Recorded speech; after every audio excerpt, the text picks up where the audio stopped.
अब कहीं नहीं तो इनके दूसरे पार्टी में गई। और ये इम्पोर्टेड नहीं चलता यार, इम्पोर्टेड माल नहीं चलता हमारे यहाँ। नमस्कार, आप देख रहे हैं पंजाब केसरी टीवी और मैं हूं आपके साथ अनिकेत राय। महाराष्ट्र और झारखंड में विधानसभा चुनाव को लेकर सियासी पारा एकदम चढ़ा हुआ है। बयानबाजी का दौर जारी है। नेता लोग बयानबाजी करने में कोई कसर नहीं छोड़ रहे हैं। महाराष्ट्र में वोटिंग में कुछ दिन का समय बचा है, लेकिन महाराष्ट्र में सियासी खिंचातान में शिवसेना उद्धव गुट के सांसद अरविंद सावंत अपने एक बयान पर घिरते नजर आ रहे हैं। दरअसल शुक्रवार यानी 1 नवंबर को शिवसेना उद्धव गुट के सांसद अरविंद सावंत ने शिवसेना शिंदे गुट की प्रत्याशी साइना यंसी पर दिए गए आपत्तिजनक बयान पर फंसते नजर आ रहे हैं। अरविंद सावंत ने बिना नाम लिए शिवसेना शिंदे गुट की प्रत्याशी साइना यंसी को इंपोर्टेड माल बोल दिया था, जिसके बाद महाराष्ट्र में सियासी उथल पुथल जारी है। इस बयान के बाद साइना यंसी ने पलटवार किया। इससे पहले शिवसेना उद्धव गुट के सांसद अरविंद सावंत ने क्या कहा, सुनिए। प्रत्याशी यहाँ पे, लेकिन पहले वो अपेक्षा कर रही थी कि उन्हें वर्ली की सीट मिलेगी, लेकिन फाइनल उनको मुंबा देवी की सीट मिली है। उनकी हालत देखो ना भैया, जिंदगी भर वो भाजपा में रही, अब कहीं नहीं तो इनके दूसरे पार्टी में गई। और ये इम्पोर्टेड नहीं चलता यार, इम्पोर्टेड माल नहीं चलता हमारे यहाँ ओरिजिनल माल चलता है, ओरिजिनल माल है हमारा। इस बयान के बाद अरविंद सावंत घिरते नजर आ रहे हैं। सियासी रण में बयानबाजी का दौर जारी है। इस बयान का पलटवार करते हुए शिवसेना शिंदे गुट की प्रत्याशी साइना यंसी ने कहा कि माल नहीं, औरत हूं मैं। एक महिला का सम्मान नहीं कर सकते हैं, एक सक्षम महिला जो एक प्रोफेशनल है, जो आती है राजनीति में, आप ऐसे शब्दों का इस्तेमाल करते हैं। 2014 और 2019 में आपके लिए मोदी जी के नेतृत्व में हम सब ने काम किया, इसलिए आपका हाल है जो है। अब जो आप बेहाल होइए इस वजह से, क्योंकि आपने एक महिला को माल बुलाया। मैम, आप कुछ एक्शन लेंगे? तुम्ही काय याच्यावर काय एक्शन घेणार आहे का, कंप्लीट करणार आहे काय? एक्शन लूं ना लूं, जनता इनको बेहाल करेगी, क्योंकि उन्होंने माल जैसे शब्द का इस्तेमाल किया है एक सशक्त महिला के लिए।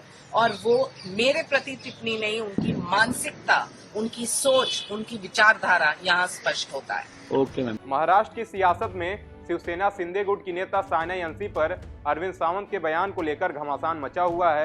अब शिवसेना उद्धव गुट के नेता संजय राउत ने विवाद को और हवा दे दी। अरविंद सावंत के बयान का समर्थन किया।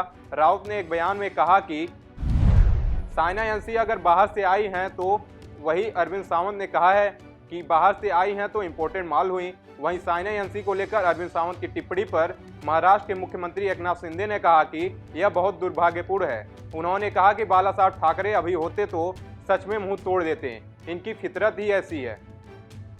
शिवसेना उद्धव गुट के सांसद अरविंद सावंत के बयान के खिलाफ मुंबई में एफआईआर दर्ज हो गई है। अरविंद सावंत ने साइना यंसी पर बोलते हुए उन्हें इम्पोर्टेड माल कहा था, जिसके खिलाफ अब शिवसेना शिंदे गुट एक्शन में है। साइना यंसी ने नागपाड़ा में पुलिस स्टेशन में अलग अलग धाराओं में केस दर्ज कराया है। महायुति ने अरविंद सावंत के बयान पर जोरदार हमला किया। शिवसेना शिंदे गुट के कार्यकर्ता और नेता नागपाड़ा पुलिस स्टेशन पहुंचे और एफआईआर दर्ज कराई। शिवसेना शिंदे गुट का कहना है कि अरविंद सावंत को हर हाल में माफी मांगनी होगी और 20 नवंबर को महाराष्ट्र की जनता इस अपमान का बदला लेगी। अरविंद सावंत से पहले झारखंड में हेमंत सोरेन सरकार में मंत्री और कांग्रेस नेता इरफान अंसारी ने ऐसा ही विवादित बयान दिया था। उन्होंने 26 अक्टूबर को नामांकन फाइल करने के बाद भाजपा नेता सीता सोरेन को रिजेक्टेड माल कहा था। जिस सीता सोरेन सीएम हेमंत सोरेन की रिश्ते में भाभी लगती हैं। इस बयान पर पलटवार करते हुए सीता सोरेन ने कहा था, अंसारी ने अमर्यादित भाषा का प्रयोग किया है, उसके लिए उन्हें माफी मांगनी होगी। पहले भी उन्होंने मेरे बारे में व्यक्तिगत बातें बोली हैं, लेकिन इस बार उन्होंने सारी सीमाएं लांघ दी हैं। इरफान अंसारी माफी मांगिए, वरना उग्र विरोध के लिए तैयार रहिए। आपको बता दें कि मुंबई की मुंबा देवी सीट शिवसेना के खाते में गई है। इसके बाद शिवसेना ने बीजेपी की प्रवक्ता साइना यंसी को अपना कैंडिडेट घोषित कर दिया है। फिर साइना यंसी ने भी बीजेपी को छोड़कर शिवसेना की सदस्यता ले ली है। 29 अक्टूबर को उन्होंने अपना नामांकन भी दाखिल कर दिया था। अब ऐसे में सवाल यह उठता है कि क्या राजनीति में इस तरह की भाषा का यूज होना चाहिए? क्या नेताओं को मर्यादाओं में रहकर बयानबाजी करनी चाहिए? तो मेरे हिसाब से हाँ। यह पहली बार नहीं किसी नेता ने महिला कैंडिडेट को माल कहा हो।